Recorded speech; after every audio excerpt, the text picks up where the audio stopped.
আলফা স্বাধীনৰ সেনাধ্যক্ষ পৰেশ বৰুৱা মহাশয়, পিপুলছ টিভিলৈ স্বাগতম জনাইছো। পৰেশ বৰুৱা মহাশয়, আপুনি কেইবাটাও মতামত ইতিমধ্যে ফোন বাৰ্তালাপত বহু সাংবাদিকক দিছে।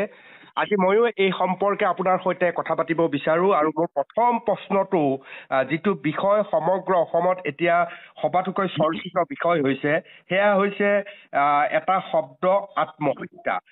পৰেশ বৰুৱা মহাশয়, আমি সকলোৱে অসমৰ বেছিভাগ মানুহে জানো যে জুবিন গাৰ্গ হৈছে সাংঘাতিকভাৱে পজিটিভ এনাৰ্জি থকা এজন মানুহ।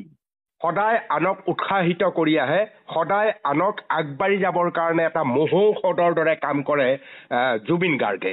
সেই জুবিন গাৰ্গৰ লগত আত্মহত্যা শব্দটো সংযোজন হ'ব লগা এটা পৰিৱেশ নাহে বুলিয়েই আমি প্ৰায়ে সকলোৱে বুজো, উপলব্ধি কৰোঁ।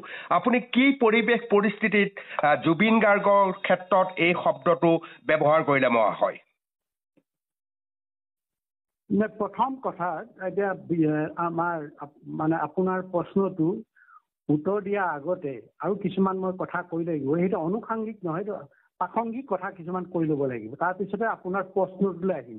আৰু এই যে জুবিনৰ যিটো বিতৰ্কিত মানে মৃত্যুৰ ওপৰত বিভিন্ন মন্তব্য কৰি আছে, আমি এইবিলাক চাই আছিলোঁ। প্ৰায় এমাহমান চাইছোঁ। এমাহৰ পিছত মই ক'বলৈ বাধ্য হৈছোঁ। বিভিন্ন ধৰণৰ আমালৈ প্ৰক্ষেপ কৰি, বিশেষকৈ মোলৈ প্ৰক্ষেপ কৰিছিলে সংগঠনৰ মুৰব্বী। যেতিয়া মোলৈ প্ৰক্ষেপ কৰাটো স্বাভাৱিক, আৰু সেইকাৰণে মই ৰেচপণ্ড কৰি গৈ আছোঁ। আৰু সেইকাৰণে কিছু কথা ক'ব লাগিব। মই আগতে এই অতি সম্প্ৰতি মানে এইকেইদিন দেখিছোঁ, যিধৰণে বিভিন্ন ধৰণৰ ফেচবুকে হওক, অন্যান্য বিভিন্ন মাধ্যমত যিধৰণে প্ৰতিক্ৰিয়া প্ৰকাশ কৰিছে মই দিয়া বক্তব্যবিলাকৰ ওপৰত। কিন্তু এইকাৰণে মই ক'বলৈ বিচাৰোঁ, প্ৰথম আহোঁ নতুন প্ৰজন্মক কওঁ। নতুন প্ৰজন্মক মই দুটামান কথা কৈ লওঁ, ক'লেহে বুজিব। মই কোনো শিল্পী বা গায়কৰ বিৰুদ্ধত নহয়। মই কোনো শিল্পীৰ যেতিয়া দুৰ্দশা অৱস্থা হয়, যেতিয়া শিল্পী পতিত হোৱা অৱস্থা দেখোঁ, মই তাক সাহসেৰে মাত মাতোঁ। হয়তো অসমৰ আমাৰ যিসকল উঠি অহা চামে সেইখিনি বুজিছে নাই নাজানো। আমাৰ যিসকল সমাজত বয়োজ্যেষ্ঠ আছে, বুদ্ধিজীৱী আছে, শিক্ষিত চাম আছে, বা অন্যান্য বিভিন্ন পেছাজীৱীৰ লগত জড়িত আছে, তেখেতসকলে কি ধৰণে মাতিছে আৰু মই কি ধৰণে মাতিছিলোঁ, আমাৰ নতুন প্ৰজন্মই কিন্তু জনা প্ৰয়োজন আছে।